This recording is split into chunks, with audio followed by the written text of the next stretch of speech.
Six pack Lapadat. We got Natalie Richards returns.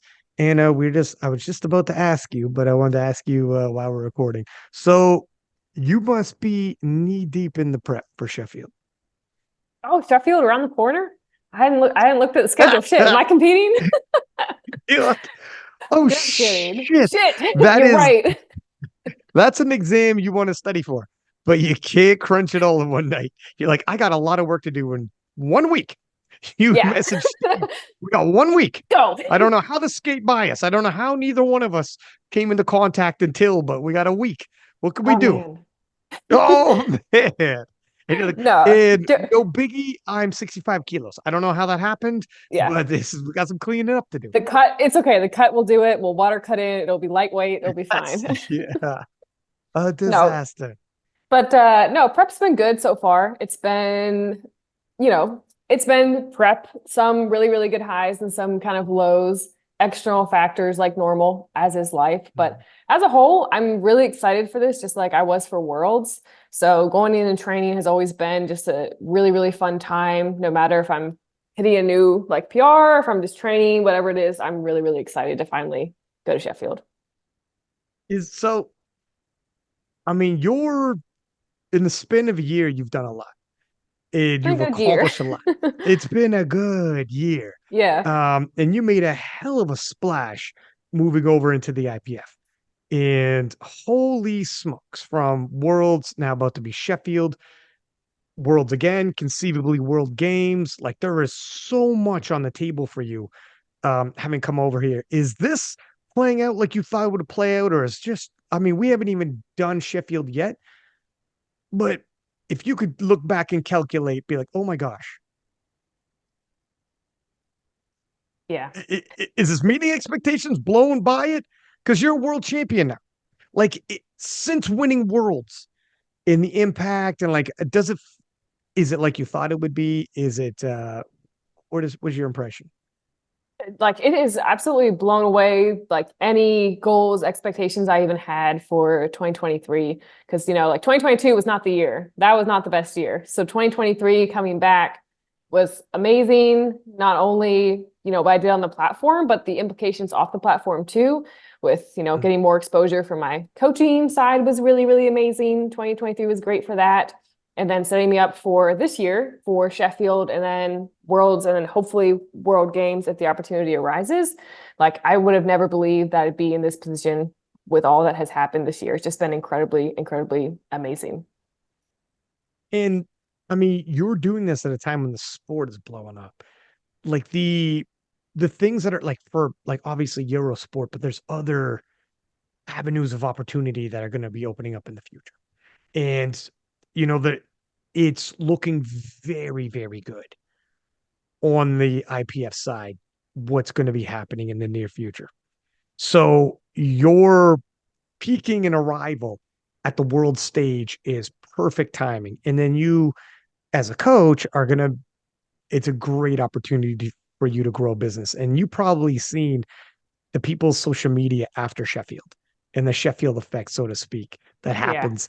So Jesus is huge. Like any of his videos now, it's like the first 2 minutes, it's just already blown, already trending. Like it's just a crazy oh, how big he's gotten and everyone else has too.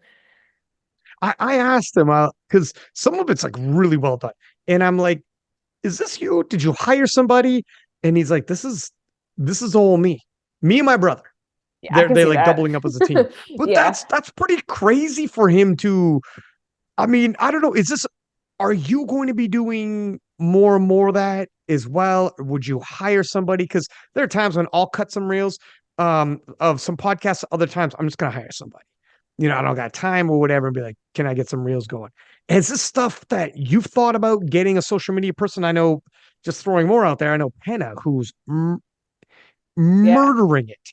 He Had a is he huge is year like too. posts with he's got like 60,000 likes on some of his posts. He Yeah. posts 40,000 likes. Like and he hasn't done Sheffield yet. He's done Worlds multiple times, and like the platform Worlds gives lifters is incredible. But if you use this, if you go in there, I don't know what budget wise what you've got, but if you can, and it's not a lot of money for someone to cut a couple reels here and there. If Told you me my can get reels aren't quality. You told me I gotta hire someone. This no, shade, Ryan. no, no, no. Ah, this is like a this is like when we did commentary all over again. What Oh ask you? God. I don't know. but um but like have you thought about moving it? Because I know Penn and them, they like Penn has got like a person, Russell's got a person, and you could do the Jesus route if you got time, but depending on like time wise, maybe you already have a real person, you're thinking about it, but there's only so much time in a day. And as things grow, have you thought about like I should start developing a team around me so I don't spend hours doing certain things? That's true to an extent. Because if you have a busy schedule, work schedule, there are some things that just aren't a priority. So then it's like, okay, I'll outsource this to keep, this side going when I can focus on bigger projects I have ahead. So like maybe one day I would, but honestly, I like having my personality be on Instagram because it's literally just me. Like I just post whatever I kind of want to post and have fun with Mm. it. But if I want to grow maybe a little bit differently, I might think about it. But for now, I have fun doing what I want to do with the reels and the YouTube and stuff like that. So maybe eventually, because I'm not the best at editing. So, How often do you post on Instagram? well, now we're in meet prep, so I have to hide all my training. So I'm not, I'm not posting. Just kidding. Are you a meet? Are you you're a hider of your like top end stuff? Yeah, Steve's gonna yell at me after this podcast, but I haven't posted. Well, I posted my bench. I posted because no one cares about bench, but I haven't really posted my squat or my deadlift recently. Just because, like, gotta be spooky going into meet prep. Gotta be secretive. So, Yeah. is there? Do you feel like it's a competitive edge, or do you feel like it just kind of is it that, or is it something else where you could be like, you know what, just for me, I feel more comfortable without so many eyeballs and people with expectations and numbers, or why do you do it? Yeah, I think probably like two reasons. One, I think literally like I joke about this all the time, but I think it was a competitive advantage leading into Worlds because no one thought that I had anywhere close to what Jade was doing. So then when people made their attempt selections, I think they underestimated my jumps. So I think that was part of it. But then really, I just don't like to post that much because I like, just having my training, not having that pressure. Because if I post a 500-pound deadlift, I know someone will comment, okay, 525 at Sheffield or whatever, whatever, and Yeah. just ramping it up. So I don't really need that right now. So I just like to, keep it to myself. That is for sure what's going to happen. Yeah. You post, and like when I see the 500 single, I'm reposting. And when I follow like you and whoever, I'm looking for that. I'm looking for give me the because it's my job to do it, but like I will repost the 500 single and be like, what is she going to do at Sheffield? And I'll pose the question, but that's like sports debate, right? Okay, maybe for you, I'll post one single then. Maybe I'll post one. Really? Are you Yeah. serious? Yeah, just for Would you funsies. would you do this? Because I know SBD would love this too, like, because it helps hype Sheffield, right? It's true. Um, would you post it? And do you want to go collab on it? Okay, we can do that. We can collab on it. That's Who am gonna I blow it up. becoming, Ryan? Who are It, you making me become? you're not gonna like it. You're gonna, it's all about social media now. You've given it to the social media monster. But yeah, it'll we could blow it up and have I mean we got an event to hype up a little bit. A little bit of hype isn't too bad, and you'll probably have more in the tank. You're a tough one to gauge when Yeah, I'm everything looking at either you. looks really, really slow or it's flying. It's either one. It's very difficult. Like and you're right about worlds when you post that up. I knew you're gonna do well though, because you'd already done over 500. So we had ideas, but it looked like you had room in the tank. It looked like this wasn't, although I think we were talking, and I think you told me you're like, I wasn't too emotional. I stayed in the zone, whatever. And then because I'm in the commentary booth off to the side, right? So I'm like, I can't see you waiting in the wings. I'm actually further back than you guys Oh when you're God, waiting in what the did you wings. see? On that two white lights video, you Oh, were full on misty eyed. I'm like, remember I said, Natalie, you said you were like, nah, I got a little dust in my eye. There's chalk flying yeah, around. I there's think just I'm something allergic. flying in my eye. Was there chalk was flying around? So what was it actually like? What was it like? What was actually going on? Like, okay, the deadlifts, I do get like crazy hype because it's the last of the meet. I don't let my energy come down. I'm ramping up because this is like literally pushing for the win. So I just let all the emotions go. And obviously, like some chalk will fly in my eye when I'm warming up and whatever. So, Yeah, like, I look sure. crazy. I'm sure I look literally insane because I'm just like breathing hard, crying, about to go out on the platform. And that just gets me like hype and ramped up. It's Like, wild because yeah.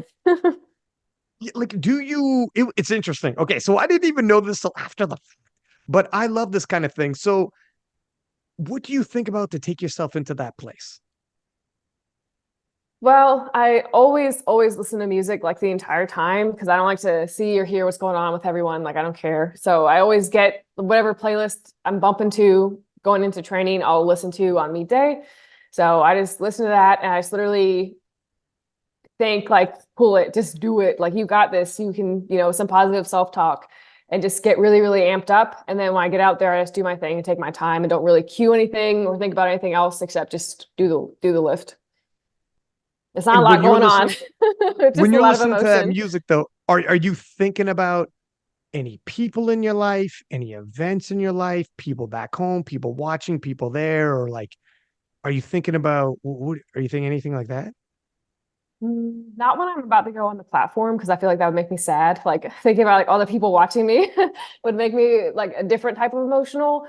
I just, I mean, I think about all that leading up to the meet because my friends and my like gym family are so awesome. Like going into Worlds, they wrote me like a card to take with me and some words of advice, and they always watch, back home. So I know I have the support. So when I'm just like going out, waiting to step on the platform, I'm just thinking about like myself, thinking about my training, about how I'm like strong, and just getting really, really either like mad or really hype to go out. Because it is like a superpower. Like I've told people, you can take whatever pre-workout you want. There is no such thing Yeah. as a pre-workout like adrenaline. I literally get like I take pre-workout and training, but on meet days, I get so amped up, like waiting. I forget to take pre-workout. I don't think I have for the last like two meets because I'm already so ready to go. I don't even like remember to take it. Adrenaline literally is the reason why prey that should never be able to outrun a predator can a deer can outrun whatever, jump over Right. fences, do whatever it needs to once adrenaline hits you. If you could bring that adrenaline in, And it's you can't let it drop either. A lot of well, people let that's it the thing. drop. On like Or bench press, people don't care. or yeah, you only have so much in the day. Like for Yeah. instance, look at if it's opening bench, I look off on the sidelines and that's how you are. Oh God, no. I mean, if I could, if you picture, have you seen that white lights video? Oh, yeah, I have. It is so in on your face, and you are clearly like, it is like Yeah. you are a full on emotional. I can't believe That's you were only on this last deadlift. podcast. That's I only last can't believe deadlift. you're on last this the podcast. Be like, nah, I was cool as a cucumber, man. I was just chilling. And then I saw that video. She lied. That I she know I is did lie. super duper not chill. But you're right in terms of managing the ebb and flow of Yeah. it. You have to chill because if you come out balls to the wall way too hard, you're gonna Yeah. crash really, really early. Like it depends on the person too, because some people don't even get hype and they find it better to be really, really calm when they approach the barbell. But I like to, take openers and seconds, some hype and then bring it on the thirds. So that way I'm not killing myself with every attempt so I can pace the meet appropriately. Is that why you like the big jump on the third? Like that's what you're gonna get hyped for? I don't even necessarily think I do that big of jumps on thirds, except for the final deadlift. That's when I really do get hyped though, because I have to. Okay. But Right. for like squat and bench, I feel like I'm usually pretty consistent because I don't like to take huge jumps, especially on bench. And looking at worlds. So there was that controversy with Jade in terms of like, I don't even know full on exactly what happened So on are you her talking end with about the the weight French team. selection? Yeah, Yeah. yeah, yeah. And they put in enough to come in second if she hit it. And then there's like, someone was saying that she might have been told before she went out there, which is a disaster. But they might have been prepping themselves as though, hey, I don't want you coming back if you hit that, thinking you just won the world championships. And then I tell you, Lose-lose situation it's the though. worst case. It is the worst case scenario. It's like, do I Yeah. tell her before she goes and pulls, which will probably take all the win out of her sales, where she's like, I'm about to pull for the worlds. And then someone leans in and be like, it's already over. You already lost. This means nothing. Yeah. Go get them. And Stop. or you're like, that's terrible. And Oh I God. think I hearsay that's what happened.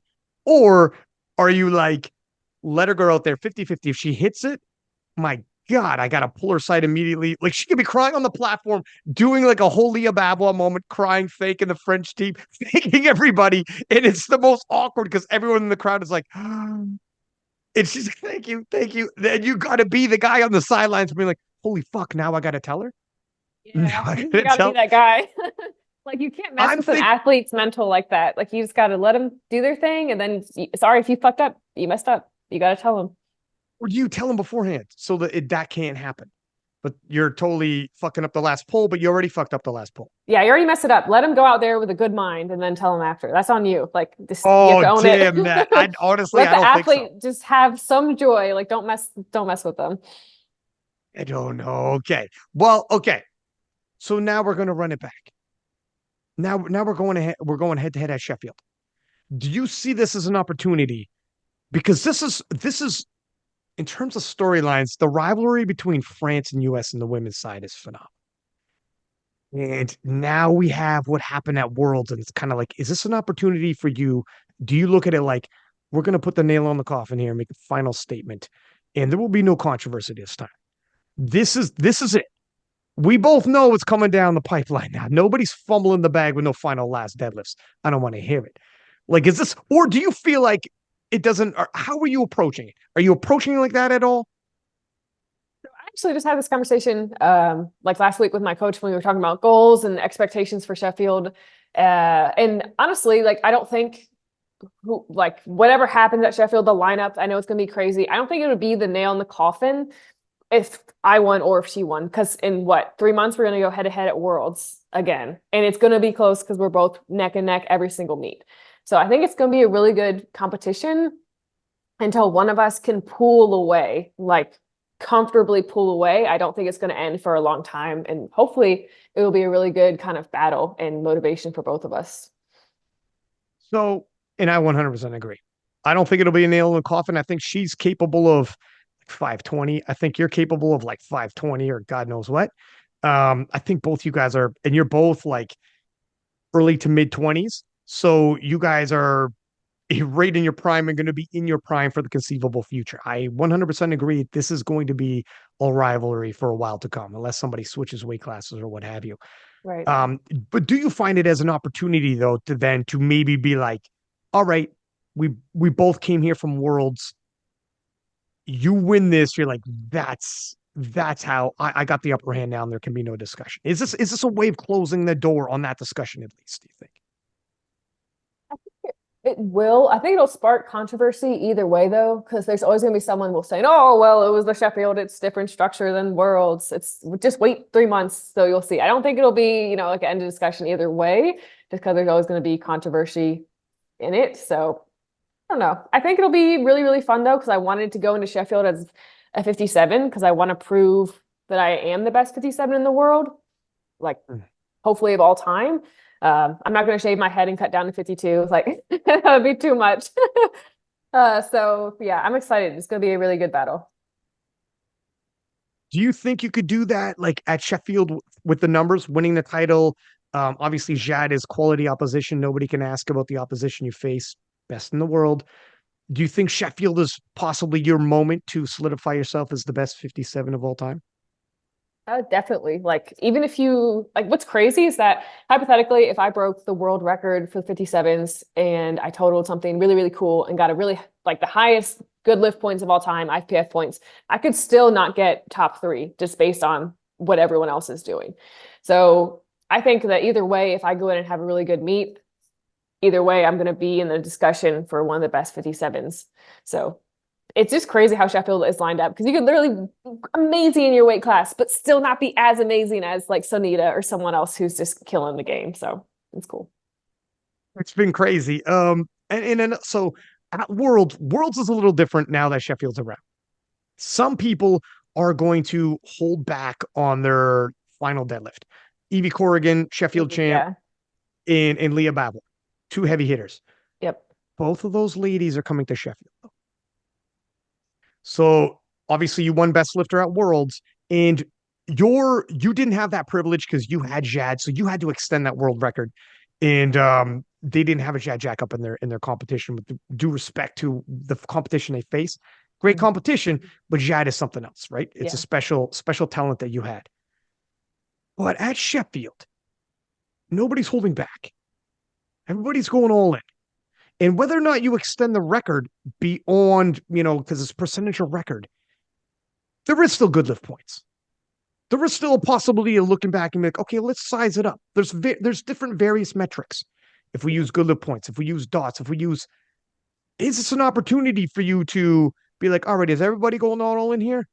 Let me establish myself pound for pound. Is this a possibility to establish yourself as the queen of powerlifting? Yeah, I think for sure. I think that even if I had a crazy performance though, whoever wins number one for the women's side is going to be the best lifter of not only the year, but probably in the debate for best of all time too. Like there's no way with the competition how it's stacked this year that all eyes are going to be on who gets the top three, I think. Yeah, for sure. I mean, it's difficult to look past who's on the podium. Yeah. For yeah, it's just it's just the way the deck gets shuffled. Different people have different routes, but it's all super entertaining, and I'm glad Jad's back there, and it's going to be entertaining right to the very last bit. You had mentioned whoever wins the podium probably going to be lifter of the year. Who did you think were the lifters of the year of 2023? Oh, okay. So looking at the IPF side, we have Jesus. I think he had a great year. And then remind me, is it Yeah, Carl in the 74s? Carl in the 74s, phenomenal year. Perk obviously in the 75s, Right. one USAPL 851. And then we have our friend Rondell, who Right. was a guest lifter. He I hate weighed in that for under him. 120. I hate that he had to be a guest lifter. Let's see what can happen. Yeah. Miracles can happen. I put in a Christmas wish list of that Christmas miracle. Do you believe in miracles, Nat? I believe in Because Santa. Santa can grant Christmas miracles. because I put in that wish list and let's see what happens. But Rondell obviously he did to the 120s what Taylor Atwood did to the 74s back in 2021. Yeah. He did like it was phenomenal. So when I look at the best lifters, to me, I'm looking at those individuals. And you And if can't leave out Alexis Jones if we're well, that's referencing on the USAPL. right, and that was just the men's side, and I would throw Yeah. on John Hack in the untested, and Oh, yes. but that was just the men's side. On the women's side, 100%, Alexis Jones had so what Jesus did, biggest tested and untested, whether you're tested or untested, you had the Yeah. biggest total. Alexis Jones did the same on the women's side.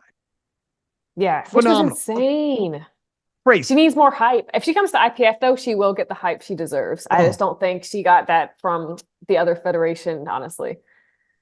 it, I mean, there's no question. If she was, if she was went the IPF route, she would have already been on Eurosport with millions of people watching Eurosport live, not just a highlight. So Eurosport's offering certain sessions get like a 30-minute highlight package or a 40-minute highlights. But when you look at them, those white lights YouTube videos that are highlight packages? Yeah, That's what it yeah. looks like with millions of people watching on Eurosport. So it looks killer. So Even the cool. highlight Yeah. package, it looks cool as shit. It's similar to the white Nice. lights version, but the 84 pluses this year was live on Eurosport Yeah. with millions of people watching. And then the winner goes to Sheffield. If Alexis Jones had done that at Worlds, I think everybody that would be that. And that was the greatest field of 84 pluses we'd ever seen in Oh, sport. yeah. That was an amazing session to watch. That was Mm. awesome. It was crazy. Every lift, something was happening. Yeah, it was really, really cool. It's I mean, she's coming now. She's young. It's not like all opportunity Yeah. lost, but I mean, for like she literally has 1,000 years. 1,000 years, literally Yeah. 1,000 years. But I'm sure she was watching like I was there right now. Everybody be talking about it. But yes, to your Yeah. point, Alexis has to be in that conversation because she's the strongest total men or sorry, tested or untested. And on the women's side as well, you I think have yourself. Yeah. Evie, Alexis, Corolla Gara, if you want to still follow Dots, and this is a Yeah. conversation. I don't know if She was people are going to so, follow yeah, she was so highest close to Dots best lifter too. Yeah. with GL points, super close. With Dots, highest. I think she's the first to go 600, the highest of anybody. Like it. This is the problem with formulas. Depending on what formula you use, I know. who's Yeah. I that's know. why That's why Sheffield. I do like that Sheffield's like, okay, we're not using formulas because you'll always have that caveat where we're just saying how far do you extend what anybody's ever seen before. Yeah. And in worlds it's just straight kilos. I think Just Agatha had a really good year too, I'd say. And she's now shuffling the deck by cutting down a weight class too, right? everybody shuffles it. Everyone's shuffling. Need everyone to stop. Everyone It's calm down, please. everyone calm the fuck. Unless it's Jade Jacob, you consider 52. You Yeah. consider Hey, I'm asking just her, consider it. how are you Is doing? all how are you doing? But yeah, it's weird. I kind of like that. I mean, it's only 2 years deep, but I do like that Sheffield has become an event where expect the unexpected, major Yeah. announcements. Oh, I like that. It's kind of fun too. And like you could even look at, weight classes up and see like, can I grow and just knock this total, which is slightly easier to hit than the one in my class, or I want to go Like down. Leah It's kind of Babylon. cool. Exactly. Yeah, it's really, really cool.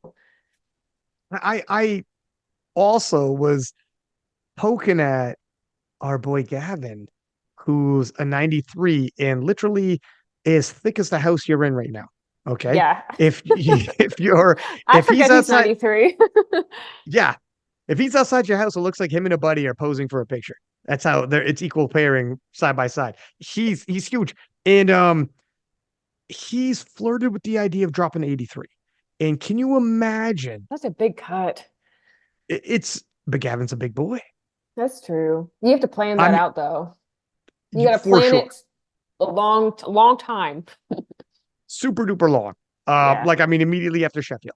And Yeah. and I think he wants to, he's got some untamed horses in 93, so to speak. Like he's got to put those roosters to rest. I don't know I'm messing That was up a all good my metaphors expression. here, but Put what am I the doing? roosters to rest. Okay.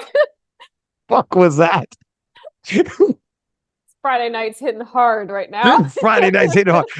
You're like, Ryan, did you have edibles before you came on this one? What is going on? Just hang on. We start at 6:30. Just relax. God. Wait until you could wait till 8. But anyways, I think he's trying to tame those wild horses in 93. I'll go back to that one. Okay. And just be able to be at peace. Before he leaves the weight Yeah. class, Yeah. he wants to be like, I've done all I could in whatever. So that's what he was saying. However, he could cut. He would be absolutely crazy diced. He would look like Russell Orhe. Because Yeah. him and Russ are like the same height, same build. Gavin's extremely Hmm. muscular, but he could end up looking like Russ. And can you imagine? Because they're both big on social media, very charismatic, great talkers, love to hype. When they're in front of a crowd, they will both hype the hell of it. And I threw this out there when they're both on the podcast for the holiday special. Fellas, what if both of you went toe to toe at Sheffield as 83s? I was about to say, are they the two, like, isn't there anyone else at their level in the 83s? Well, certainly Delaney Wallace is going to be at this Sheffield. He was an Right. inch away from taking Russ's world record last Sheffield. And if That's right. Delaney's 100%, I don't know if he's literally an inch. Like Delaney showed the video at SBD actually videoed him watching that last deadlift and like, watch this last deadlift for us and let me get your impression. And he's watched and he had to relive that moment. Right. And it showed the audio. And I was about to say, I would go, oh my God, he's done. I was about to say he's done it. And like an inch right here. And he misses and it goes down. And I'm like, oh, that's Russell Yeah. Orte's record. Yeah. Um, That'd be really, really but cool. That'd be a great battle. That'd be a great battle to see. Yeah. if Gavin went down to 83, oh my God. And then you also have Nat. Think about this. Gavin and Delaney are like tight. They're boys. Yeah. Every time we hang out, we all hang out. Like they were roommates. And like Oh, it really? was like they were like at least they were roommates at Worlds. I mean, sorry, not roommates in real Okay. life. But you know what? For the sake of the Sheffield, let's say they were roommates. Now we can bend the truth a little bit. Okay, we Edit this out. 2 weeks, 2 weeks, 2 years. Don't get lost in the Yeah, details. yeah. But they were roommates, and it was adorable hearing them at breakfast bickering about like this guy's got the freaking heat on blast, and he's like, "I said it too. You said it too. You said you," and they're going back and forth. But they'll be Oh, lifting weights. They'll be like lifting weights, spotting each other, taking pictures with their shirt offs like bros. But then they're fighting about the temperature and like who's that's getting what sweet. bill or whatever. Yeah. Exactly. It's adorable. So they're and if they had to face off as well. So you have so many great angles between Gavin and Russ, who are like very similar build, very similar total, and the whole nine. Delaney in there, Gavin and Delaney are friends. Delaney and Russ have the same coach. There's a lot of angles here that make it interesting. Yeah. Yeah. I don't know. I kind of like it when people go head to head and they are friends because it makes it more interesting online because they're more open to smack talking because they're, they're friends. Mm. So they're going to make things more dicey. So I'd be down for that. That'd be really cool to watch. It is that is true because you're like I do it even as just a king of lifts because I know like this person knows that it's not like I'm not taking jabs. Yeah. Coming from an honest, genuine place. It's not, let's be Yeah. easy here. It's not, no one's Yeah. going to be in your DMs like, you fucking guy, you, what do you mean? It's like easy, easy, easy. You probably get like 1,000 comments a day, like, why had you not reposted my 315 Oh, bench? Come on. I bet you get that now all the time. I got people in my DMs being like, what have I ever done? Yeah, what And have I I'm like, done to you, Ryan? take it easy. It is not that. I promise you. I promise you it ain't that. Yeah, or like, why are you ignoring me? Like, if you go into the message requests, there'll be Oh, people that's a like, man, scary place. Don't go in there. it's a scary place. And some people don't necessarily know what the rest of the world is doing. They're like stuck on the island of their gym, their buddies. And some people Yeah. could be like straight up in the untested 24-hour weigh-in noodle bar, and they're like, I'm like, my friend, you wouldn't win in the IPF, let alone you're in the untested. You Yeah. know what I mean? Like you're not where you think you are. How has things gone Tell them differently that. since I don't say that. You I just should don't you say should that. Can DM you them back. imagine? That'd be so funny though. You're not what you think you. Yeah. I would never do that. That's too Yeah, you're much. too nice. God, I could deflate. I've had people be like, just be honest. I'm like, no, I'm not going to do that to these people, Yeah, man. It's too it's tough. nice. It's too tough. It's too Yeah. tough. But okay. First, let's get women's lifter of the year. Then I'll ask you about yeah. We'll move on from there. But what are you Okay. thinking? So we threw out, and unless there's anyone else I'm not thinking of, and for everyone listening, this is off the cuff. If she's forgetting someone, whatever, she can change her pick 3 weeks from now. No one come But after me is what you're saying. Okay. exactly, Thank be you. like, here it is. This is what you got to do. Here it is. This is going to make it nice and easy. It's fucking me, huh? Okay, So yeah, come yeah, after me then. Now yeah. you could come after me, bitches. Now you shook. I'm like, holy shit! Nah, God, now Ryan's causing people to come after me. I'd be like, that's a soundbite. And that's going to be that's the Yeah. collab soundbite I want on her account. Okay, to be a professional here, I would Okay. pick Alexis Jones because she did something no woman has ever done, just Mm, lifting the heaviest ass weight. Unprofessionally, I'm going to pick myself because I proved my worth on the national and world stage for mm, 2023. Honorable mention Evie though, because that was just also an insane performance that no one expected ever. Like people ranked her for 12th and she literally won. So those are mm. my three picks. Evie was my upset of the year. Yes. All you guys, no, you're right. No one's yeah. She was 12th out of 12, and she ended up first in the biggest meet in powerlifting history. All you guys, anybody says any of you guys is the best lifter of the year, it can be right. Who's kidding who? You could argue any of those. I was gonna say, and Um, Corolla had a really good year too. I kind of want to who's throw that? her Sorry. in. Corolla had a really good year too. Like, I want to throw her in the mix, but I can't. I gotta Wasn't it stop. crazy? It was Yeah. like Return of the Queen because for a minute everyone, including myself, like got so high on Leah, and I'm still crazy high on Leah, but it almost was like at this point, Leah's got such a spread on everyone else. I don't see any like it's going to be Leah. And then Corolla showed up at Worlds like, you guys must have forgot who I am. Like, Yeah. I She's am her. insane. She's been around lifting constantly. Like if you follow her training, you could have slightly, predicted this. But I feel like a lot of people just was like, oh, like in the tunnel vision of seeing, Leah. her league casts a big shadow. Like she's Yeah, she so does. like, so it's tough. And she's dynamic and like the whole and also very interesting, Gara switched from sumo to convention. That's right. Yeah. You don't Yeah. see that very often. And one worlds like that. Yeah. That was like was she injured? Did she come out That's and say right. why she switched? I thought that was right. Yeah, yeah. She Injury. was had an injury. Yeah. Yeah. I wonder what she's So gonna do at Sheffield then. I know this is it. That's So a good question.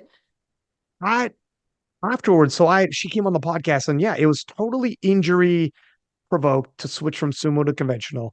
Mhm. And in doing so, I mean, she murdered it, broke a world record. Now everyone's like, oh my gosh, this is as close as it gets. Right. And then I was asking her, like, is your conventional now better than your sumo? How does this work? And she's like, no, I think sumo would still be stronger. So to your point, if the injury's passed, and she's like, do you like the total I put up at Worlds? Wait till I go back to sumo. Yeah, I was about to say, can she add all of a sudden like 30 more kilos, if she feels stronger on sumo, or she's used this time to grow her conventional. Either way, she's probably going to do something really, really strong. But she's a switch hitter, Yeah. which is like depending on at least she has that now because certain people you get injured and you're in trouble. It's yeah, it's really, really tough. Yeah. Yeah. You It's don't want to see me pull conventional. yeah, you don't want to see me pull sumo. It is ridiculous. Um, so what do you think is going to happen with dots? Oh. Because you know what I mean? Like the untested uses dots, and dots was it was favorable. I think a lot of people popularity wise, people enjoyed it. I'm not a statistician to be like this is better than that, whatever. Mhm. You ask guys like Pete, and Pete will tell you like it's all garbage, man. Like what are we doing here? Right. But and to a large extent, don't get me wrong, I prefer titles. I prefer, you know, Right. breaking records and whatever. That's why I like Sheffield. That's why I like Worlds. But Hmm. it's going to happen now. That's like USCPL's not even using dots. I was about to say. So there's like so many different avenues we could take this because honestly, this might be like kind of a hot take. I was listening to another podcast, they were talking about this, but untested lifting is not popular like it was. Like untested used to have like this crazy money pools. Like obviously there's John Hack, you're still gonna have big flamboyant meets, but it's not like tested powerlifting now where you have crazy world championships. You have the Sheffield. Sheffield is pretty much the trump card. And then you also have USAPL Pro Series, things like that. But they're all using different formulas. So if we're looking to base dots off the untested side, I don't think that's really going to last long because I don't think that that's going to grow like the tested side is. So I think what's going to come down to it, it doesn't matter the coefficient really, is going to be, I think, the titles and the meets that you do. So comparing like ranks across the board, you can say, okay, Austin Perkins, he's a national champion. Can you compare him to Jesus, who is a Sheffield champion? And I think like that's going to be kind of the comparison.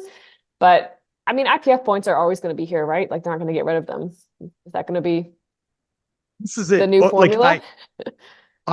because USAPL, like first off, USAPL doing their own formulas. Or is it the Bad. USAPL PP points? Like, what do they call them? Do you know? Is it really PP? I don't know. It's Like something that silly. sounds like a child needing to go to the washroom. Like, what are we doing here? I But don't, I but don't, I won't look it up. I don't know. Someone correct me in the comments. I'm sure they will.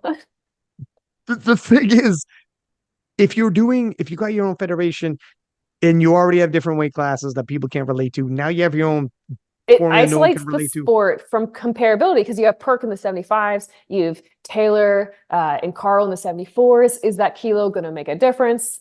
There's little rooms of debate where I just don't think the separation's good for the sport of powerlifting. If we can all just have some sort of unison and be together and just lift. And I've said it before, I'll say it again. People around the world, like when I ask people, do you watch the sport? Like most people will watch the sport if it's their weight class or weight class up or down. It's very Yeah. relatable. Yeah.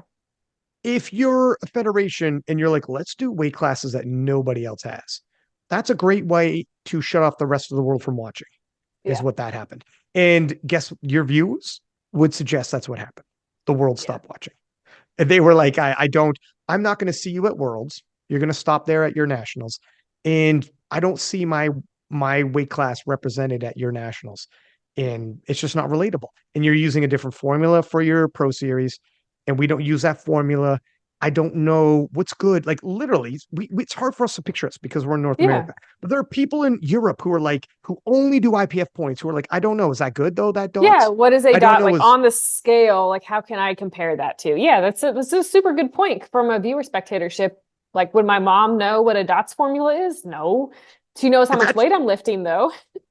and good point on that. First off, you do a whole pro series based off of formula based.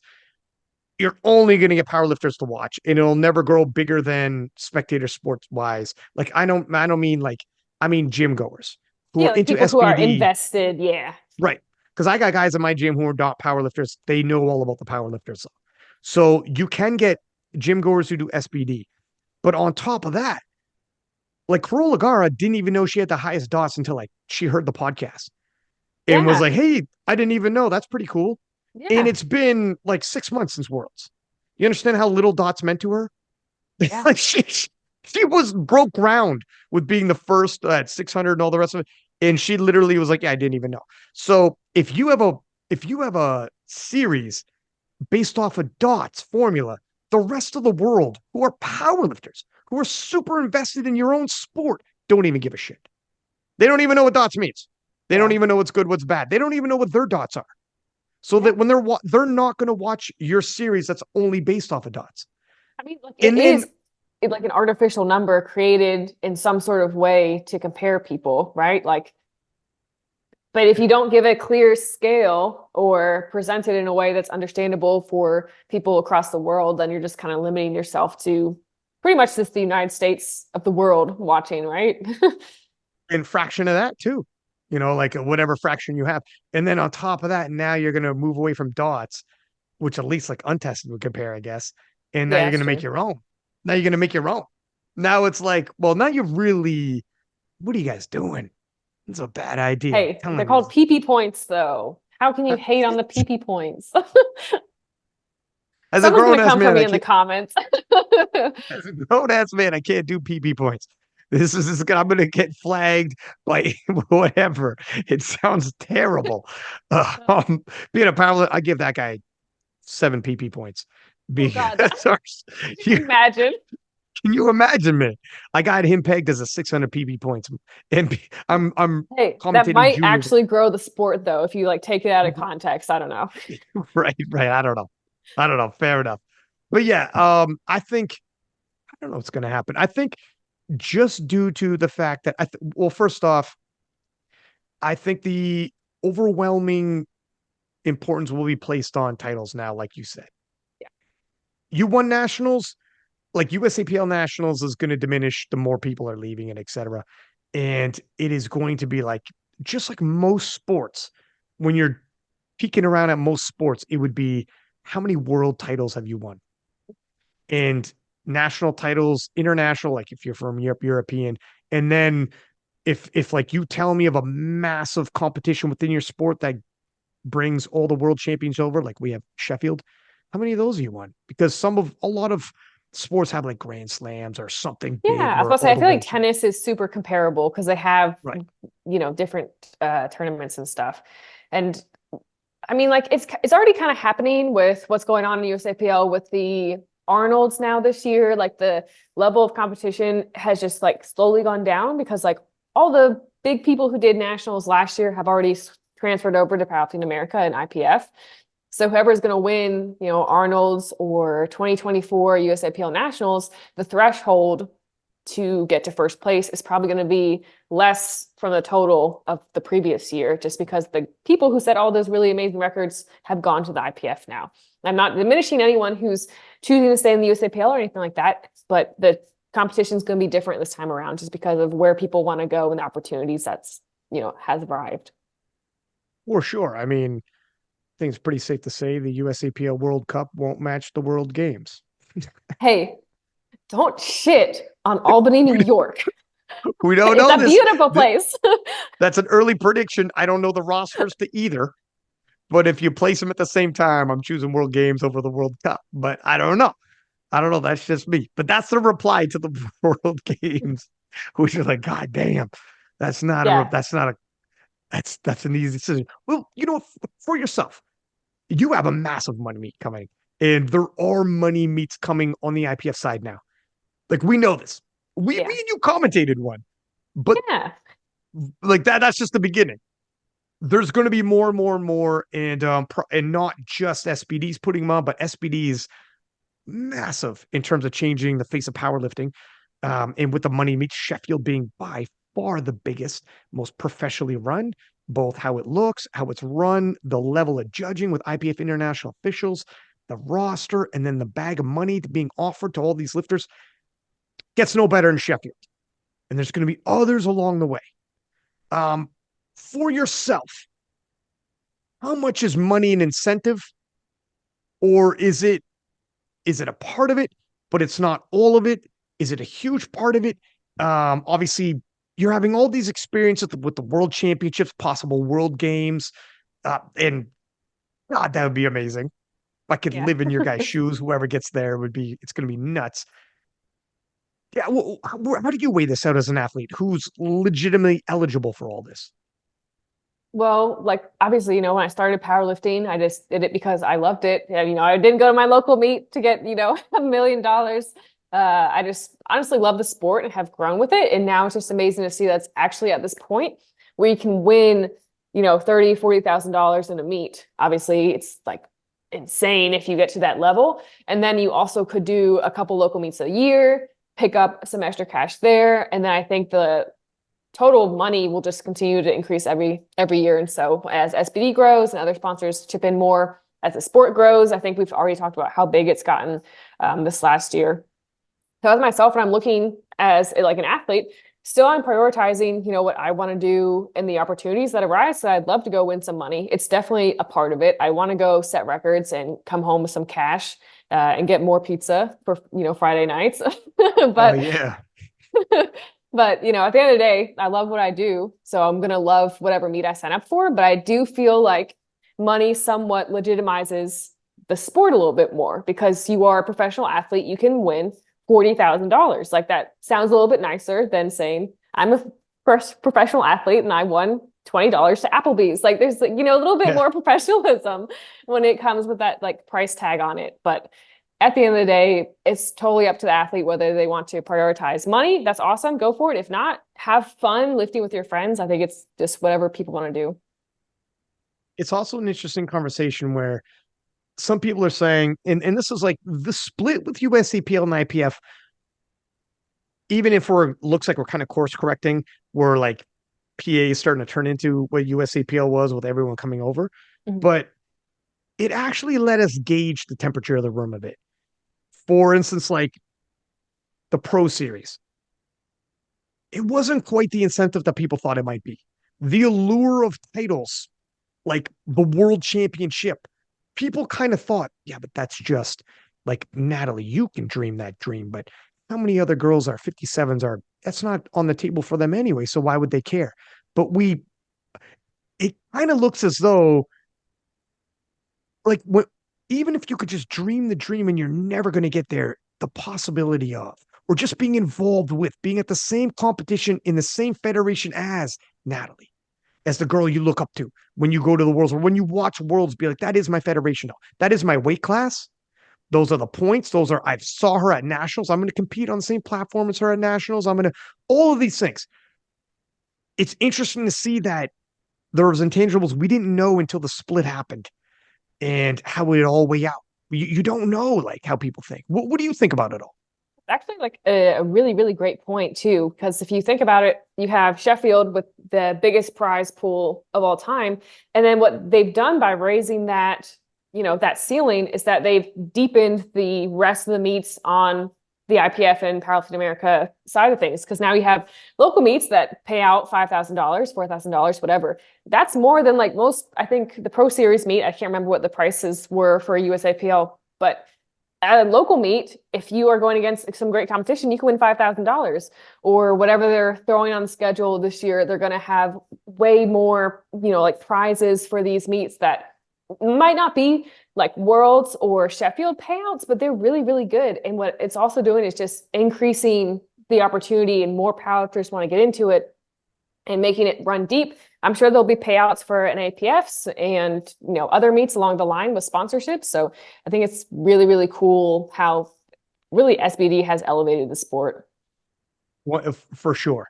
And in other parts of the world, like obviously, I've said it at nauseam, but everyone who's going to hear this, be like, oh God, he's going to talk about France again. But if you've seen the video, but if you've seen the videos, it's nuts, right? If you It is saw like nuts. did you see the Penna video when he posted the last silent worker? I have seen like 20 videos from when he's posted about. I saw his bench press grind, I saw his deadlift, I saw like all the ones that he's posted. And I saw Okay. Tiff's too. Hers were really cute and hype. It was awesome. Yes. Yeah. Tip's awesome. So when you saw the crowd in the crowd that they have and how nuts, like it's looks like a freaking concert. There's so many people there on their feet yelling, and those are money meets, by the way. There's checks being given out. And Penna won't take the check even if he wins. Like these are money meets being put on by Silent Worker, and Penna and Leah and them are Silent Worker, but they're also SBD France. So it's still SBD, but it's still like, Yeah. it's all It's all connected. SBD. Yeah. It's all connected.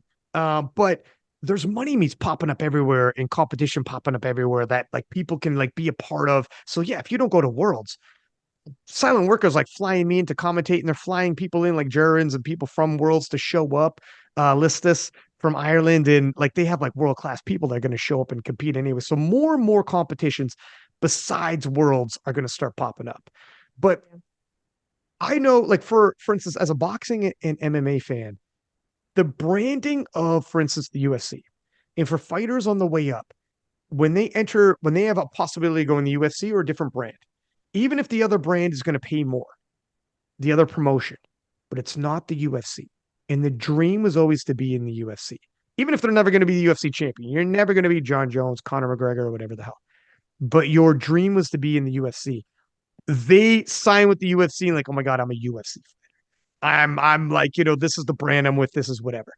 How much of that do you think plays a part with the IPF when they have IPF Worlds and Sheffield and World Games, and all of what we see that is popping off is IPF? How much of that do you think is going to start, because it's still early days, impacting people who will never get to Worlds, but just being a part of that branding? I think it's like a really interesting point. And I think it comes down to the legitimacy of the federation. And when you have those things like World Games, reliant sponsors, money, high level athletes, I think that all makes it more enticing to any level lifter, because that means that if we have really, really quality meets, hopefully you have really, really quality federations so you can build eventually up to have great local meets, more opportunity for mid-level lifters, and actually make the sport just really fun and enjoyable as a spectator or as a lifter. Because that's what I really want to see at the end of the day, is that any level lifter can go into a meet and just have a really great time and a good experience and have a well-run meet, have a hype crowd, because that's what every lifter kind of deserves. And I see that happening more so, obviously on the IPF side. I'm going to come off as a hater for all these other federations, but the IPF is doing a really, really great job around the world just doing that, where I think some other meets this year just didn't have the same effect, whether they were having 7 a.m. or 11 p.m. sessions. It's just, it just depends on you as a lifter, what you want to do, but it's exciting. Yeah, I think like for the lifter who's just a couple meets in, and a lot of people are couple and go, Yeah. you don't even know the difference of federations. You're kind of No, like, it oh, I is. didn't That's even know I totally was. fine too. Yeah, You can just come in, yeah. have fun, live with your friends. That's totally fine. Yeah. And you probably wouldn't even know there's different feds. You'd be like, I don't You even don't know what fed care. I was lifting. Exactly. No, it doesn't And matter. You just want to get and strong. and It's totally fine. come in and join, dip your toes Yeah. in the water, have fun. And then I think for people who stick around a little bit, that's when you might start investigating and be like, oh, okay, there's this fed, there's this, these are the weight classes, this is who is who and whatever. And then they might start being like, if I think once you start doing something like targeting your local nationals, that's Yeah. when you're going to start, things will change for you. I think when you start, if you just want to have fun and go to a local meet and lift and get stronger, you can do any federation that you would like. And then if you get bored and want to maybe elevate the challenge, then you can kind of look at see where is your federation lead. There's some that have some sort of series and a nationals, and there's some that have different world meets you can go to, and then there's some that have random competitions all over the place. So it kind of depends on what route you want to go, and that's I think when the federation and the branding really comes into play. Also, saw an interesting post by Pete, and he was saying having a prime time for nationals also gives another layer of accomplishment for people to shoot for. Oh yeah, I saw that. And I That was really a good like that post. framing. Yeah. Because it is, there are some nations that are extremely difficult to get through, and then to get on a national team to go to worlds, or North Americans, or if you're Canadian Commonwealths, or if you're American or Canadian Pan Ams or whatever, very difficult because it's super duper stacked. However, Pete was framing it, you still have layers. You qualify for Nats. The qualification for Nats right now is low. Conceivably, as 5 years from now, it's going to be different. And then you get to Nats, and then you try to get to that prime time. You're like, I made prime time. It's a US huge deal. Nationals Yeah. prime time. Yeah, it's a big deal. Yeah. And so I kind of like that framing as well. There's layers because people need goals to shoot for. Exactly. Yeah. And like literally every step of the way is a goal of like goals to hit. You don't have to shoot for the moon immediately. Like I remember 2022 nationals, that was my first nationals. I got into prime time and I bombed out afterwards, but it was like a really I didn't cool hear about. goal. Did you bomb? I didn't know. No, no, definitely not. But it's a crazy goal to hit that because you've looked up, you've shot for this goal and then you hit it. It's super something that you should be proud of, and then go for your next goal. Try to get the world spot next year, or try to go to NAPFs. Do whatever the next goal you want to do is. Mm, yeah. It's going to be interesting to see what pops up. I know also with what's coming down ahead, other doors are going to open up. I can't Yeah, speak too freely, but there are going to be big stuff, big announcements in 2024 on the IPF side that are going to be game changers, game changers all over again. yeah. Promise. And when those game changes come and those announcements come, then you will see new doors are going to open very quickly afterwards. And this is going to be, things are going to get nuts. The thing that I'm kind of like excited slash scared about is, I know I'm speaking kind of decoded because I'm not allowed to say everything I know, but Just blink twice if you're like, okay. I'm gonna do a Britney Spears thing right now No, because Pete's just like on the other side of the camera right now, just like, don't you say anything, Ryan. it's not from Pete. This isn't Okay, from okay. Pete. Yeah, this is like other stuff. Okay. Yeah, but the doors that can open up when certain things get put into place on the IPF side, my God, it's going to things like powerlifting is going to start.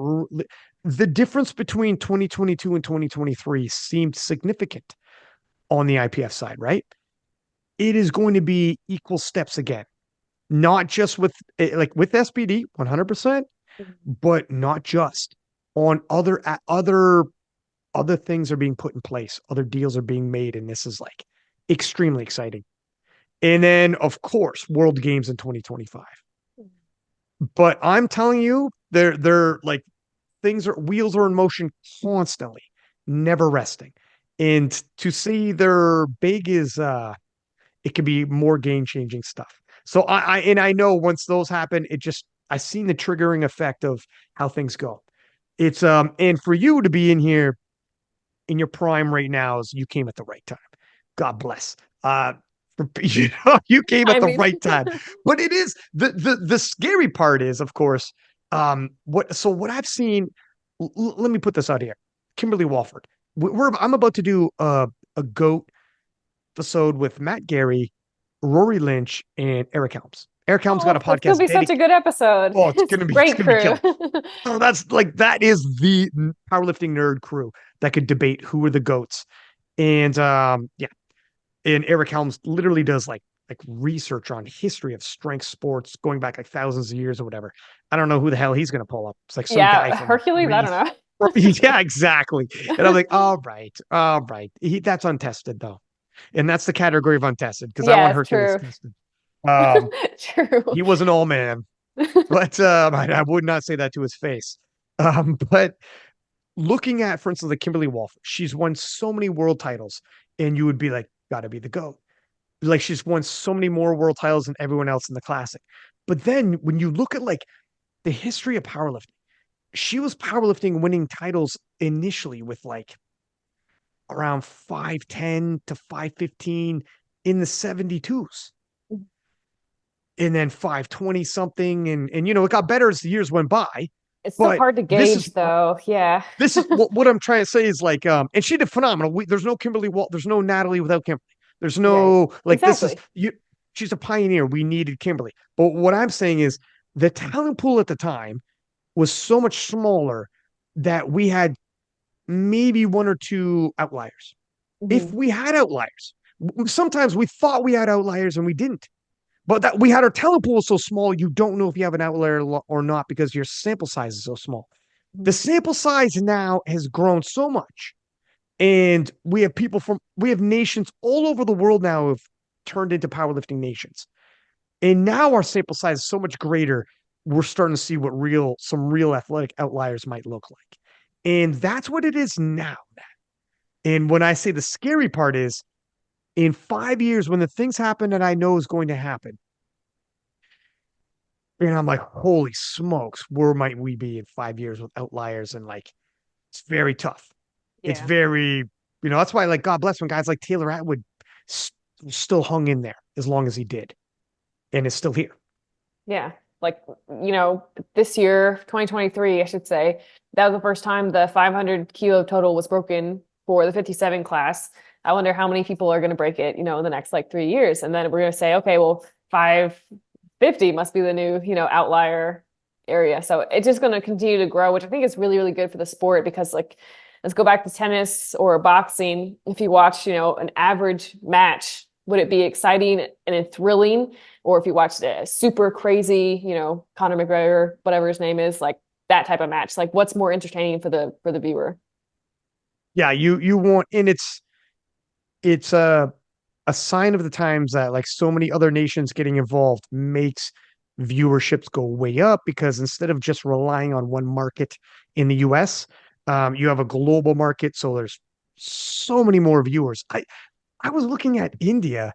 I posted this briefly in the King of List stories one of the days during the week. So I don't know if you've Mhm. seen it, but I was like, take a look at this guy's social media traction. And it was some of these lifters in India have over 100,000 likes and like over 1,000 comments.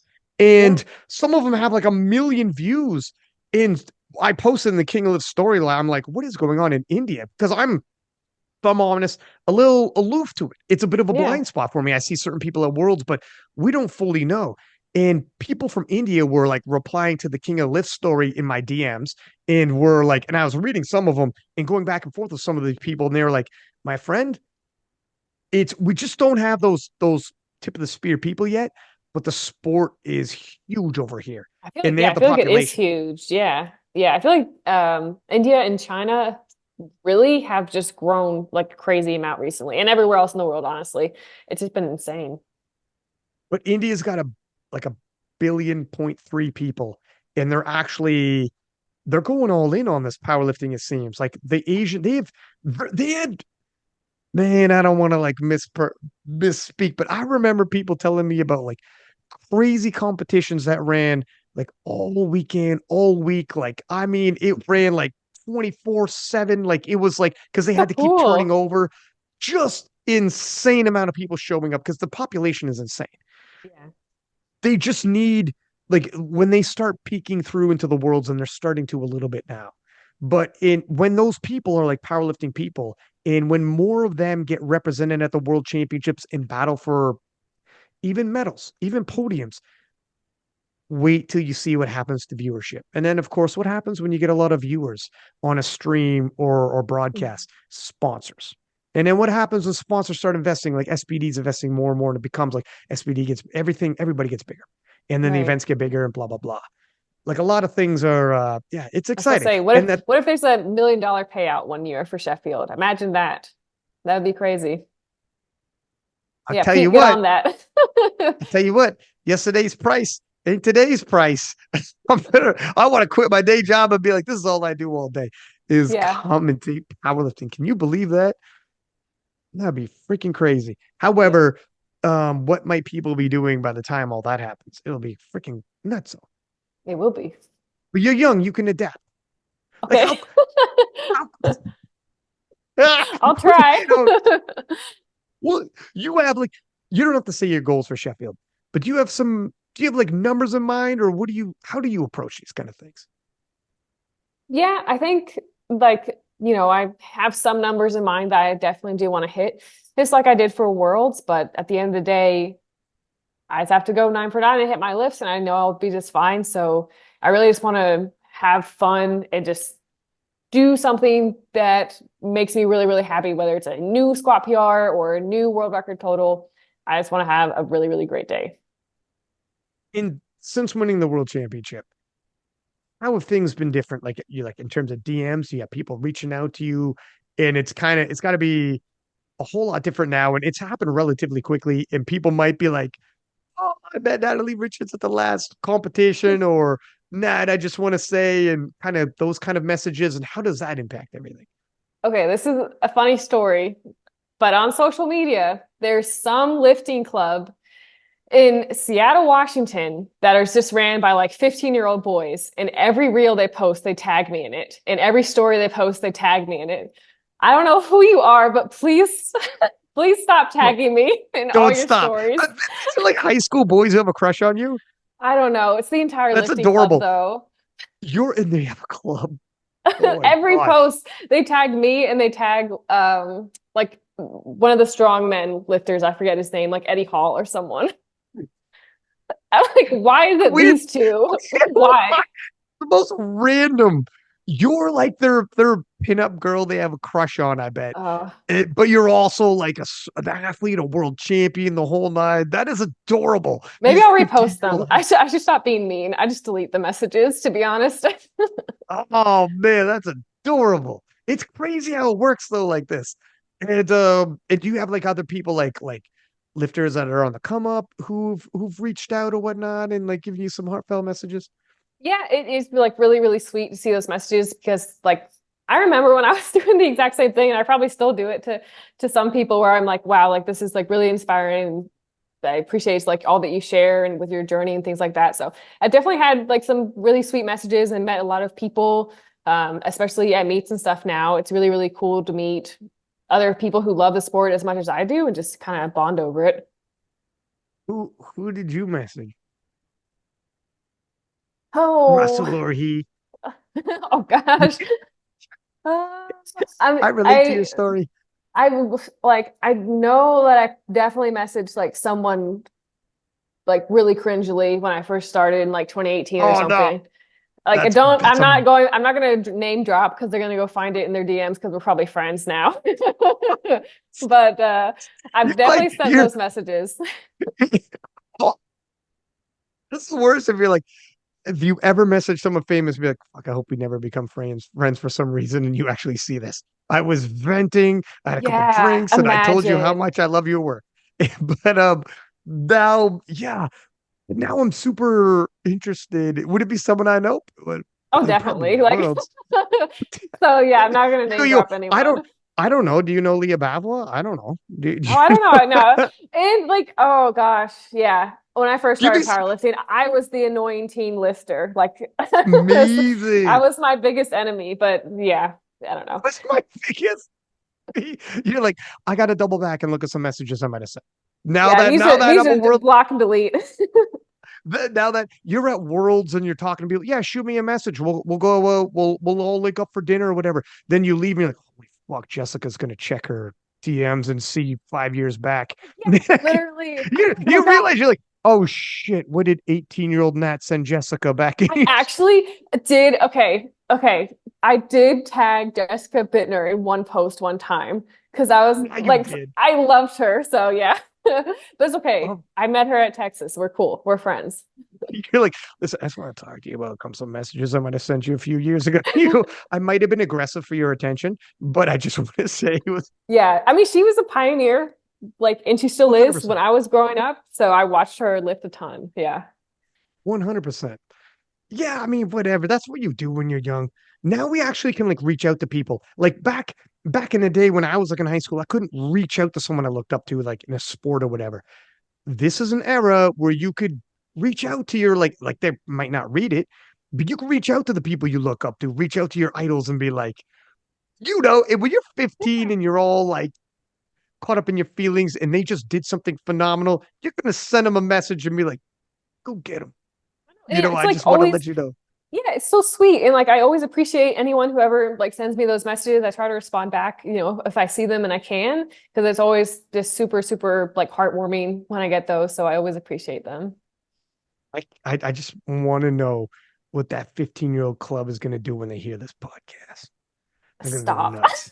They're going to go Stop. nuts. This is getting cut like a reel, and they're going to send me a collab invite of will this cut into a reel. I'll just send you what they tagged me in this week later. It's amazing. I love that it happened to you of all people too. You're like, guys, oh my God, I don't know how to approach this. I don't know what's going on. I literally don't know Um, what's going on. And that's now. Who knows in the future? This is only going to get bigger and bigger. You've seen the Sheffield effect for all those other people. It's only going to get bigger, and you're going to be in this for quite some time. And I like that you're doing commentating. How do you enjoying that? Is that something you ever thought previously that you would get into? Was it something in the back of your mind? If the avenue ever opens up, I'm going to take it. Or Oh man, I got to deal with this co-host. He's always well, it's tough. talking.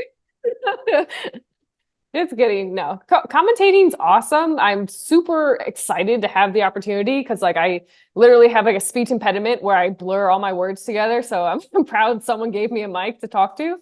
It's really, really fun. And it's fun to just learn more about, the sport because I took my ref test this year, so I can be a referee now. And now I've Nice. commentated so I can, speak wisely on what's happening and talk to lifters. So it's really, really fun. I'm enjoying it a lot. And you coach, you're doing it on all fronts. Powerlifting is a career path. Like it's not just, a hobby. It can really be a career. It is now. Yeah. Like literally just like 5 years ago, the amount of people who could say that it was It was so so small. small. Yeah. Yeah. But Like I don't now even it's know, like, I mean, Joey Flex, I'm sure was doing it, from the beginning full time, but there was like very few full-time coaches. And now I feel like there's been a huge growth in it. big time. And I love that you got your ref because now not only like giving back's huge. You're doing a job nobody wants to do. It is so thankless. The only time people say anything about you is if you get something wrong or what they perceive to be wrong. God, Which that's also on true top of though. that, 100%. And also on top of that, almost everybody perceives a depth call and squat to be wrong. That's just a fact. If it's close, It's and controversial. let me say something else. God help you if you're refing Gavin Aiden's third squat because Oh, that force you're like Gavin. Just want to tell you, I'm gonna call this one even. All right, don't come looking for me. Don't come chest to chest with me like you did Taylor Atwood at Sheffield because I ain't having it. But it is like high it's stakes a now with tough money job. involved. It's a tough job. It's a tough Like job. literally thousands and thousands of dollars involved now. Like this isn't even like it's one thing when you're refing at an amateur level and like you're doing like local hockey game or whatever. And even then, you do People ref a still local get fuck. mad. You could get in a Yeah. freaking fist fight with a dad easy, easy Yeah. peasy lemon squeezy. However, in powerlifting, we kind of averted it here and there. There's some people who talk online, but not too crazy. But now that it's going to be more and more on like television and like major streams and money involved, and like that squat right there, like Gavin Aiden, I'm using Gavin as he's the perfect Yeah. example because he literally almost he broke the squat record at Sheffield with the bag in hand. And Mhm. possibly, what would that have done for his total? And then, they gave it to him and the jury Mhm. overturned it. But when you're in that chair and that squat is 1 second long, it's tough. It's Yeah. tough. It is tough. Yeah. national and international referees like have a really, really hard job because people are going to be upset either way, whether it's the lifter who got their lift overturned or the competition who said, oh, that's high, why'd they give it to them? Like it's a Right. lose-lose situation, to be honest, but it's so very necessary. And I think as long as, the referees kind of go by the rule book as best they can, hopefully most people will understand. You just got it. Like the biggest thing is like just be consistent. Yeah, And then you ride that through and you're like, this is the strike zone that's been established here. Everybody knows it. that's Right true. across. If it's, hey, if I'm tough, you want to say I'm tough on squats? Sure. But I was tough the entire session. So was your opposition, got the exact same treatment from Right. me. I So if think you that's think I the was tough best, on, the best thing. if anything else, you do that, it helps it. People are still going to wish they had certain squats, but even at the national level, it's like you cost me going to worlds. That's how they view it. No, you cost yourself, but Yeah. that's how it's getting more and more. But 100%, it's a thankless job.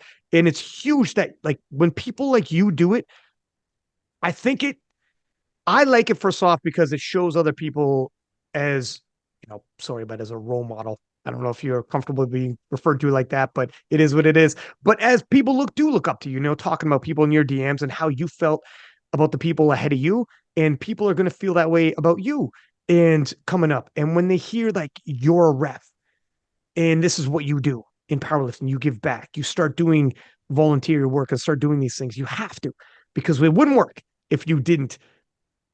Other people will follow suit. So that's good. Yeah. On that front, just your influence of setting the tone. Like I could tell you again, I'll throw it to France. All of them do though. It's like Yeah. an expectation. Like it's like Yeah. weird as hell. Like Penno came on the podcast and he's like, sorry, dude, I'm super tired. It's like 2 o'clock in the morning. I'm like, yeah, we had to do this one late for you. What was he's like, I just was like refing for like 6 hours. And Yeah. this Penna's like He's a rock yeah, star in France. He's like a he rock star. is. He's He'll be in insane. he'll be in the chair refing and just doing like or meet coordinator with all of them. Leah, Turbo Tiff, all of them do it. So I love it when like you like people like yourself, world champions do it. It sets a tone. Guys, do this, please. Same with spotters. If you don't want to do the ref test, spot load. We need you. On top of that, I think A, as a world champion, you guys are going to take it a whole nother level of serious because you're competitors as well. And B, people are going to give your calls a little more respect. When you look over there, a lot of people don't know who's who for refs. I recognize refs at the world level because I'm there at the worlds every single world, but a lot of people don't. But if they do at a local level, national level, state level, whatever, and they look out there and they're like, ah, fucking took away my squad. Who is? And they look and they're like, oh, that's Natalie Richards, though, huh? She knows. You're going to argue with Natalie, or are you going to show a little respect? They're like, I'll probably show a little discretion and yeah, It's fair because I just had think it a little like deeper. Think it a little deeper, Jen, kid. like Jen Thompson is the local ref for literally all of my mates growing up. So like I knew who Jen Thompson was when I first started powerlifting because she was, the national world champion. So yeah, she's very, very strict, but that's okay because she's a world champion. Yeah, it's more. I don't know. They know, like some people, they know your powerlifting. They know depth because you get treated to IPF World Championship depth. We all know how tough that is. So anyone who's going to come in with a bleeding heart to you, it's like, hey, I know depth. I know my depth. I've been hitting it all the way up to the World Championships. I'm shooting you straight, and it's just different. And hopefully, yeah, but it's got to be tough too. I know because I've talked to like some of the French lifters about it, like Leah and them. It is got to be, they walk out there and some of them walk out there on the platform and some kid like it's under the unracks it looks up to give like the head nod like I'm good. And like, holy fuck, that's Leah Babel. Oh, Just realized that's actually 15-year-old insane. girls, some 15-year-old girl who wants to be Leah Babel or some 15-year-old boy who's got a crush on her. It's like, holy shit, that's Leah Babel. But That is insane. Yeah, it is what it is. It's it what is it's what got it to be. is. How do you feel about the do you feel there is a US French rivalry? Do you feel that? I don't know. I like everyone on Team France, honestly. As a personal person, I like everyone on Team France, but I think it's nice that there's team points going head to head at World. I think that kind of elevates it to be a little bit more competitive. So from that perspective, yeah, but on like a friend like level basis, no, I think everyone's like pretty friendly for the most part. For sure that. for sure that because but I mean like on a sporting basis, like there's a historical, going back and forth with winning world Mhm. teams and a historical going back even division by division. It seems Yeah, like if that's when you true. hear about a when you yeah, when you hear like a hotly contested between ladies and it's like Natalie's got like a hotly contested rival. Is she from France? Like, yeah, how did you guess? Right? Like it's kind of like a storied history, which isn't a bad thing. Like when you talk to people who follow other sports, like the big sports, Hmm. hockey, baseball, basketball, there's heated rivals between teams. And again, Yeah, that friendly keeps things interesting though. Yeah. for sure. And it means more. For instance, if you lost a Jade, could that swing the balance of 3 points? It goes from 12 to 9. You get gold, you get your national team 12 points. You get silver, you get your national team 9. That 3 point swing in your division alone changes everything for both nations. Mhm. It means something. It's almost like I know people from France are watching certain division showdowns and whatnot, being like, "Oh, we need this." And if Yeah. And that's you really, know, really cool. You bring a great point. Yeah, that is like really, really cool to have that. Yeah. like this, like when you showed up and you did what you did, and you took first and Jad took second, that was big for Team USA. I didn't go back and crunch the numbers, but like you guys need them, and Yeah. it kind of means something. And when you get that close, like, does it mean something for you for Team USA to win overall at Worlds as a team?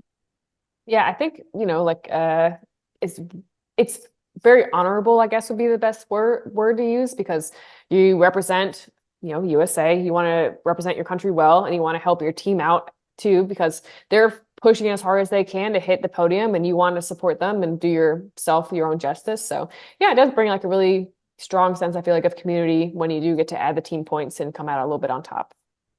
And when you tell your like future kids when they're like going through your boxes in the attic, and you're like, "Oh, come on, guys, leave that box away," but you put that box out in the open for them to find it, and they find your The gold story medals. you're painting. But you Yes, knew yes, damn well, continue. but you knew damn well that box was right in plain sight, huh? And oh, come on, guys, you found that box? I thought I put that away earlier. And they find your gold medals and all your, whatever else you got. I was going to say newspaper clippings, but I'm aging myself. But anyways, My Apple Mac laptop, yeah. that's right. They go through like, what's this? A fucking Apple Mac laptop. Open it up, and what the fuck, you got some King of this podcast pulled up, and everything's just right there for Yeah. them to digest. And it means something to be able to say, and we won that year. Like Team USA, we won that year. I contributed some points to us winning. I remember, look, I'm Canadian. I remember one year we came in second, and I couldn't stop telling people we came in second that year. That wasn't winning. Hey, second's still good though. Yeah, that's Second's awesome. good. Yeah. Second's good, but that is like so Canadian to be. Yeah, fuck, the guy in second that year. I'm still on cloud nine about that. I still bring it up if I can.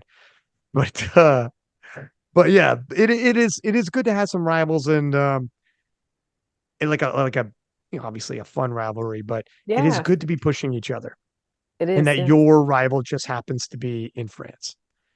Yeah. Would you ever do a silent worker money meet? That would be so fun. I would absolutely do that. But, How how freaking it has amazing! to work out with the schedule though, the magic schedule of the year, but I would totally do that. I almost wanted to do girl power. I thought about it for a second too, but then that didn't line up well with timelines. That's also another French Fed Yeah. meet, money meet. That's good. Yeah. It's It looked yeah, fun this year. So, yeah. I was they're thinking about it. I'm telling like 100% agree in terms of the schedule. I mean, everyone recovers differently. Like Penna freaking competes. Penna and Turbo Tiff, like Once a month. Once a month what he's the competing, I swear. once a month. Yeah. It's like, what are you doing? I got a competition coming up. Or over there, they just like, I wasn't planning on competing, but they show up the day of and like, yeah, whatever. I'm hitting there. I'm going in. I'm going to compete anyways. No, I'm a, It's I'm like, dude, American. I need like my sleep and I need like my 4 months recovery. Like I don't have it. I'll see you guys in 20. You walked out of Malta June, like, see you guys in 2024, bitches. Literally. You're not gonna see me. I am not gonna. This is, but yeah, I'm in. I was always the same way. But if by some chance this works into your schedule at some point, you got to experience that. Oh yeah, it looks so fun. It looks so well run. The atmosphere looks amazing. Yeah, it looks super cool. And Penna was saying, like, if you look at sometimes Penna goes in there and he is like less at his than his best because he like just won worlds. His body's all types of banged up, and literally 3 weeks later will compete. And he says he's like, but the crowd is insane. And Penna will be like, take a look at this crowd. I'm not going to show up. I'm not going to hit the platform because even if I'm less than my best, I got to. They want to see you perform. It's like you go, if you have a, Yeah. if you're like going to see the Chicago Bulls play and Jordan's sitting out, he's like, no, no, no, no. He's not referring to himself as Jordan, but like, Right. it's like that where it's like, no, you play, hit there. He goes, doesn't matter if I'm less than my best. So even if you can at some point experience it, because it looks crazy rowdy. How was USAP on that? The 1 year because I've never done USAP on that in my life. Oh, really? Never commentated, never been, never nothing. Hmm. It really depends. The 2022 year was okay. It was good. Well, I didn't have a good experience, but everyone else I think had a good experience with it for the most part. Then 2023, it was really, really different because of the time changes they put the slots on. Like 8 a.m. was the first session, then you have a 2 p.m., then you have a 9 or 8 p.m. start date at night. So a lot of the Mm. sessions were dead because the people would stay up super late watching the primetime session and miss all the morning and afternoon sessions. So all those lifters didn't have that many people in the crowd. So it really just depended on what the time was. And I think that's why the single platform money meets do so much better because there's literally one thing happening, all eyes are on the platform, everyone's engrossed in it, and the timeline's so much shorter than like 6 hours. It's going to be like a 2.5 hour meet. Like it's productive. So I think it's hard to compare the two. Mm. Yeah. Like, what would be probably the most best experience meet, or even, yeah, even like when you're there, like, oh my God, this is like a freaking show. Well, if we're outside of IPF, I think Arnold's was really, really cool because it was that one platform. I think that is what the key is to just make it a one platform meet because that makes it so much more exciting when I can just zone in on one person where I don't want to miss some guy squatting, 700 pounds on one side, but then I have someone else benching like 300. Like, well, that would never happen. But, doing something else on another platform. It's Mm. too diversified. I'd rather have the crowd be all screaming at one person. That makes it really exciting. And that's, you know what? That's actually the key denominator in what I've seen with what they're doing in France, doing those money Mhm. meets. Yeah. Is keeping it all focal onto one. And they do a prime time. They're like, so Yeah. they focus on like during the day, you keep it moving quick, a lot of lifters. And then the prime time and they hold off a little bit. It's like I'll come in and commentate the prime time and give a big opening speech like the prime time is about to begin. And they have like this videos that show all the world champions, like all the French people, the world champions are there, and like they make it feel like, oh wow, the prime time. So if you make it, even if you're, and that's just a local meet, money meet. So if you were a local lifter who's not going to go to the world championships because in your weight class it's freaking Turbo Tiffany Abavois, and you're like, well, my world's dream is Dash, but you have those experiences where I can make prime time sometime. And Yeah, and that's it insane. looks cool as hell, man. Yeah, Yeah, that's it's true. insane. So many lifters like have the opportunity to do these meets and just the more that people compete and just level up the local level meets, the more insane it's going to get. It'd be really, really cool. With your crossover, um, amongst the things that people were worried about was like the bench rule.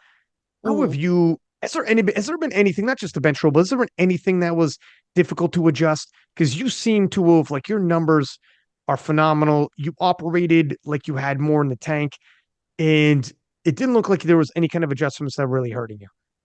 Mhm. Yeah, lucky like enough. I didn't really have to make any huge adjustments for the bench press rule because I think that was definitely the biggest one that was just different from USAPL was the bench depth. And adjusted my grip slightly and compared what was getting white lights to what I was doing, and that was pretty much it. Didn't have to worry too much else about adjusting or anything because it's pretty similar for the most part, just a little bit stricter, I think, on the IPF side. And what would you change if you could? If you could make changes, and this doesn't have to be rules, I was about to say, get but rid of the bench rule. would you really?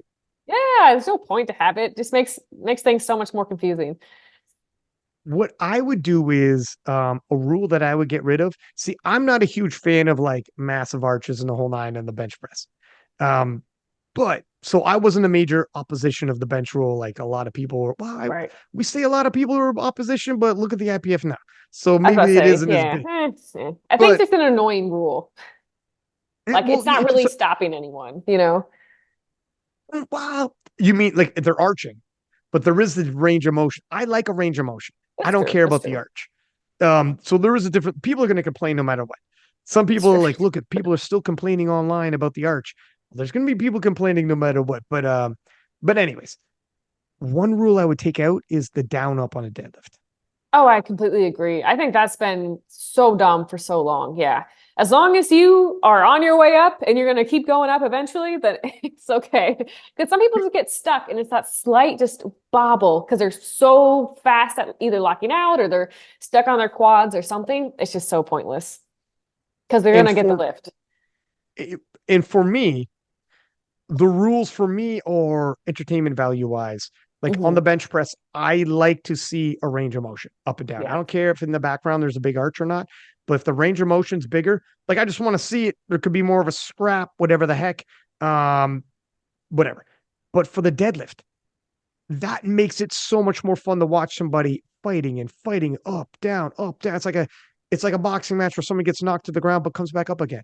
It's like, oh, and he keeps going and he wins. It's like that actually makes it more enjoyable. If Yeah. somebody's scrapping it out that hard and it's up, down, and movement the whole night, and then they finally get it, that's a more enjoyable deadlift to even watch. That's a massive grinder. And if we had those massive grinders, I think it actually is a plus, not a minus. Do you want ramping then? Do you want ramping to be legal? Because if Not you want ramping, to talk, no. okay, I was about to say, if Not you want ramping, no. grinds, could you imagine?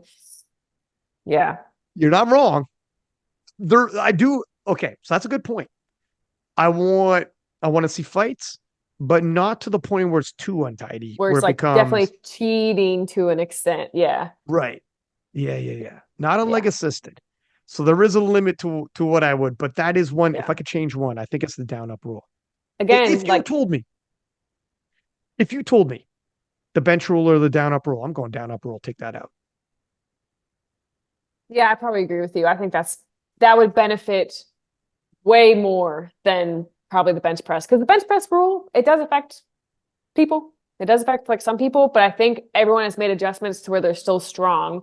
Whereas deadlifts, you can be as strong as you can be, but if you get that one small up and down, it's over. You know what I mean? For me, I'm not too worried about if it affects people, a lot of people, because like in 5 years, every single new person will have walked in and that's all they ever know. So in That's terms of true. like, Yeah, that's true. right, like it had to start at some point. All I care about is the end result. Now, if someone's arguing it's difficult to ref and blah blah blah, that's different. That's Yeah. different. It is You want very difficult to ref the bench press rule. because you would know you're a ref, You and can't, you that's literally can't see from the side. You have no idea that for the most part. it's very difficult. So that's a different discussion. But in terms of entertainment value, if they could get them, if there's a consistency with it in terms of how it's used, in terms of entertainment value, I'm all good with it. And but the down up, I'm wondering if now that we're getting on television and streams and all the rest of it, Yeah. what people want to see, they want to see good fights. Let me see, like you when I put a grinder on King of the Lifts, those go crazy, you know? Yeah. Yeah. And like again, if your mom or dad is watching the live stream, are they going to care about up down? They probably don't know that rule exists. Most people don't know the rules of powerlifting. They just know that you have to squat, you have to bench press, you have to deadlift. Like there's not the Yeah, nuances for the Gen Pop people who are watching. 100%. Yeah. I completely agree. So what's some of your goals for 2024? What's 24 going to look like for you? And you know what? Hmm. This is why you could use a social media person if you don't want to show your top end stuff. Have them cutting some kind of you like Callie Johansson was like all those guys started having people cutting clips of their world's experience, but putting in like I don't know, they do phenomenal with it. They're putting in like quotes or different kind of jazzing it up. Quotes. I could You have fun got with that, I but don't I don't know. know. I don't know. Contact you know what you gotta do? Contact that group of 15-year-olds who are probably they're Oh all over God. TikTok. And they'll be like, They're all over. They're like, they'll do it for free. they They'll would do do it it for for free. free.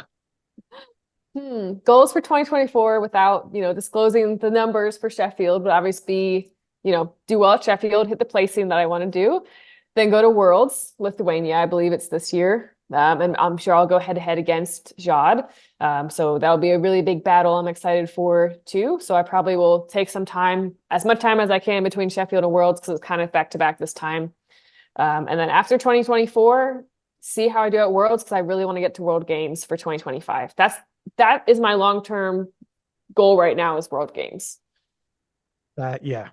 Which is insane to get into. So so we have these goals in between then, but that's my And, long-term goal. and the problem with powerlifting, you don't know, people come out of nowhere. Like you Yeah. got Jad for sure, but you got who the flip knows? Oh, I know. And like as we were talking about this earlier, there's so many people getting into powerlifting right now. 500 is not going to be something crazy in a couple of years. So getting to the top is awesome, but staying at the top is going to be so much harder just with the people who are coming up. Does it feel different? I've heard athletes talk about when you're on your way up and everything's in front of you, it's I know it's kind of funny because you can't visualize what the top is and you're hungry and you're chasing. But then when you're on the top and now you're at the top of the hill and you're defending the top of the hill, does it feel a little different or is that not sunk in yet? And you'll know when you get to worlds or you'll know when you get to like where do you feel like you're at in your mind's eye? And has it felt have you felt a shift in how you feel about it?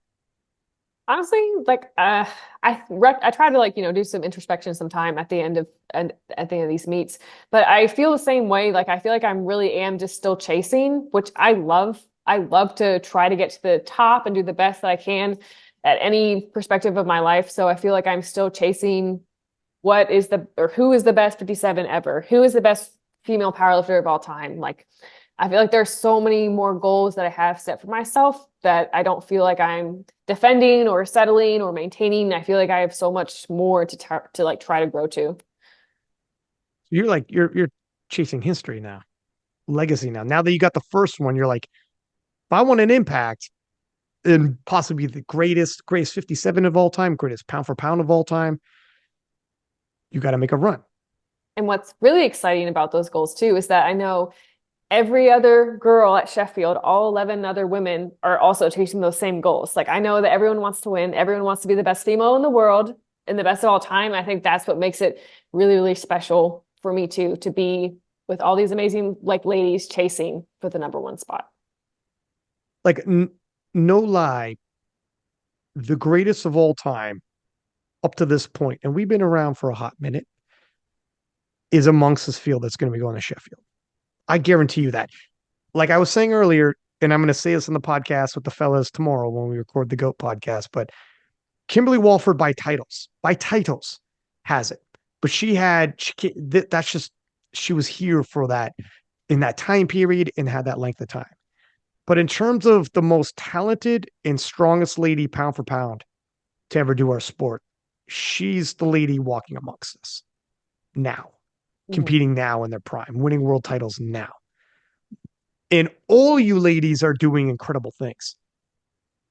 One of you ladies have to emerge. Yeah.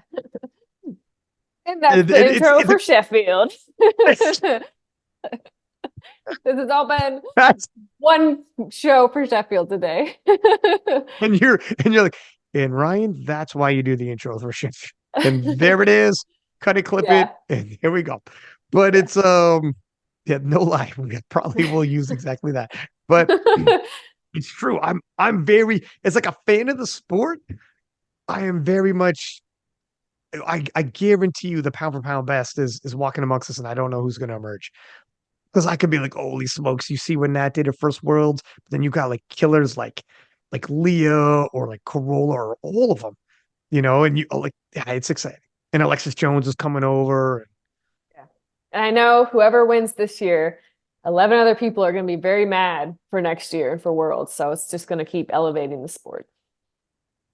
And is your goal overall, do you think about doing like a crazy title run at 57 and establishing yourself as the greatest 57 of all time?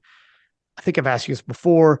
Do you foresee in the future down the road ever moving up to 63? For now, I'm good at 57, like weight wise. I try to, diet and do all the good things in the off season. So I don't really see anywhere in the near future where I'd move up or down. I'm honestly pretty content right now with what I've been kind of structuring. If there's ever a point where I feel like I physically can't make it to 57, then yeah, maybe I'll move up. But I mean, I'm good right now. There's probably not a plan for that.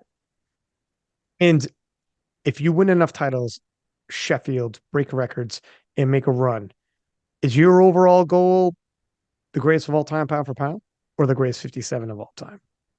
Well, can it be both? Can I get both? And that's the answer right there. That's the big one. Frig, this is going to be exciting to see how this all unfolds. I mean, you got tons of opportunities. You start adding world game titles to your resume, and frig, I'm excited to see what happens. Yeah, I'm excited too. It'll be fun. Well, thank you for coming on the podcast, kind lady, and giving me a couple hours out of your Friday evening. Much appreciated. Oh, thank you for having me. And for anyone who wants to get coaching from you, how's the best way they approach you? I have my coaching intake form linked into my Instagram bio, so shoot me an email as well, and we can get in touch. Bam, there it is. I'll see you in Sheffield. Good luck with training, and we'll keep in touch. Maybe we'll be commentating again at some point again. Probably. I hope so. Oh, sounds good. All right. Everybody listening, please do subscribe, give us high ratings as per usual. And until next time, six up, and we are out.